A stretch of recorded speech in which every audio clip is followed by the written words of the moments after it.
नमस्कार दोस्तों, हमारे चैनल पर आप सभी का स्वागत है। दोस्तों, आज की कहानी है बीरबल की बुद्धिमानी।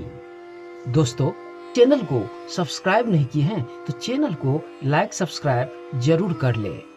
तो चलिए कहानी की ओर बढ़ते हैं। मुश्किल समस्याओं का समाधान बीरबल के पास होता था और ये बात बादशाह अकबर के साथ ही उनके दरबार के सभी मंत्री बहुत अच्छे से जानते थे।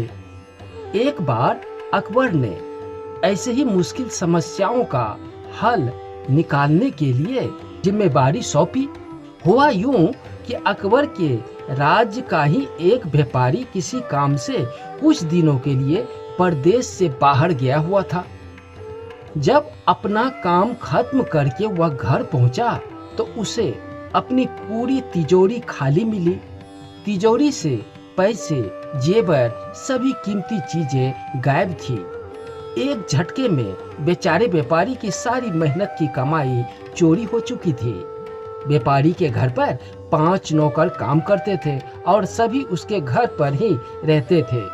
व्यापारी ने तुरंत सारे नौकरों को आवाज लगाई। व्यापारी की आवाज सुनकर सारे नौकर उनके सामने खड़े हो गए। व्यापारी ने उनसे पूछा कि तुम लोगों के रहते हुए इतनी बड़ी चोरी कैसे हो गई? जब चोर आकर मेरी तिजोरी साफ कर रहा था तब तुम लोग कहाँ थे? उनमें से एक नौकर ने जवाब दिया कि मालिक, हमें पता ही नहीं चला कि चोरी कब हुआ। हम सभी सो रहे थे। व्यापारी गुस्से से और आग बबूला हो गया और कहने लगा, मुझे लगता है कि ये चोरी तुम 5 में से किसी ने ही की है। चलो अब तुम्हारा हिसाब बादशाह अकबर ही करेंगे। इसके बाद व्यापारी 5 नौकरों को लेकर अकबर के महल पहुंच गए। उस समय अकबर दरबार में जनता की समस्याएं सुन रहे थे। व्यापारी भी अपनी समस्या लेकर पहुंच गए। व्यापारी ने कहा, हुजूर न्याय कीजिए, मैं आपके राज्य में रहने वाला एक व्यापारी हूँ। मैं जरूरी काम से कुछ दिनों के लिए परदेश से बाहर गया था, लेकिन जब मैं वापस आया तो मेरी सारी तिजोरी खाली पड़ी थी। मेरी सारी मेहनत की कमाई लुट गई। मेरी मदद करे बादशाह, सलामत मेरी मदद करे। अकबर ने व्यापारी से पूछा कि तुम्हारा कितना और क्या क्या सामान चोरी हुआ है? क्या तुम्हें किसी पे शक है? व्यापारी ने अकबर के सभी सवालों का जवाब दिया। उसके बाद अकबर ने व्यापारी की असली चोर को पकड़ने की जिम्मेदारी बीरबल को सौंप दी।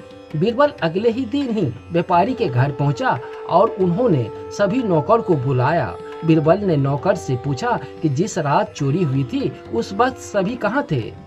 सभी ने कहा कि वे तो सो रहे थे। बीरबल भी उनकी बात मान ली। बीरबल ने कहा कि मेरी मुताबिक 100 गुनाहगार छूट जाए, लेकिन एक भी बेकसूर को सजा नहीं मिलनी चाहिए।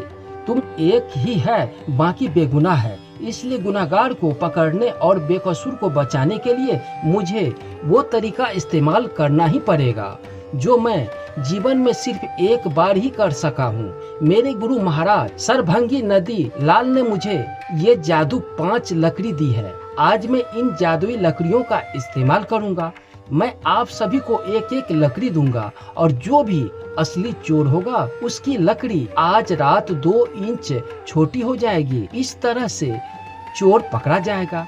इसके बाद राज्य के नियमानुसार हम उनके हाथ तो कटवाएंगे ही, आजीवन काल कोठरी में भी डलवा देंगे।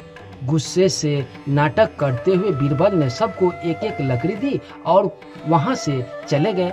अगले दिन सुबह बीरबल व्यापारी के घर पहुंच गए और सभी नौकरों को अपनी अपनी लकड़ी लाने को कहा। बीरबल ने जब सभी की लकड़ी देखी तो एक नौकर की लकड़ी 2 इंच छोटी थी।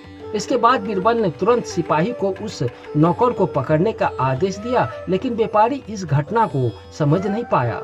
उसने आश्चर्यचकित होकर बीरबल से पूछा कि आपको कैसे पता चला कि चोर यही है? बीरबल ने व्यापारी से कहा कि मैं जो लकड़ी दी थी वह कोई जादुई लकड़ी नहीं थी, लेकिन चोर को लगा कि लकड़ी अगर 2 इंच लंबी हो गई तो वह पकड़ा जाएगा, इसलिए उसने खुद ही लकड़ी को 2 इंच काट कर छोटी कर दी। इस तरह से वह पकड़ा गया। अकबर तो पहले ही जानता था कि बीरबल की चतुराई के कारण ही चोट पकड़ा गया है। इसके बाद बीरबल ने तुरंत सिपाही को उस नौकर को पकड़ने का आदेश दिया। अकबर तो पहले ही बीरबल की चतुराई के कायल थे, लेकिन इस घटना के बाद व्यापारी बीरबल की चतुराई से बहुत प्रभावित हुआ और उसका धन्यवाद भी किया। दोस्तों, ये कहानी पसंद आई हो तो चैनल को लाइक सब्सक्राइब जरूर कर ले। धन्यवाद।